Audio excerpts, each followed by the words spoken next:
samimi uyarılarımıza rağmen Türkiye'nin dostluğunu zora sokacak son derece yanlış ve provokatif adımlar atılmaya devam ediyor.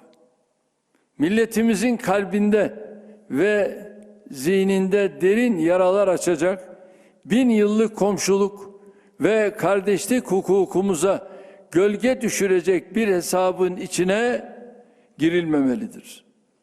Türkiye'nin yeri de tavrı da bellidir.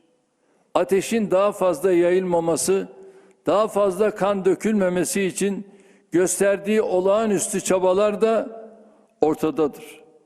Bugünkü hadise bağlamında yanlışta ısrar ve inat edilmemesi gerektiğini bir kez daha hatırlatıyorum. Gelişmeleri NATO ve diğer müttefiklerimizle eşgüdüm içinde takip edecek, güvenliğimizi tahkim edecek ilave önlemleri almayı sürdüreceğiz. Kuzey Kıbrıs Türk Cumhuriyeti'nin savunmasının artırılmasına yönelik 6 adet F-16 savaş uçağımızı ve hava savunma sistemlerini adaya konuşlandırdık.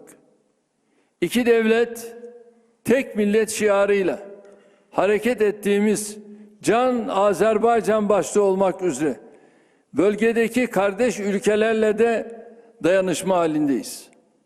Aynı şekilde bölgedeki terör unsurlarının faaliyetlerini de an be an izliyoruz.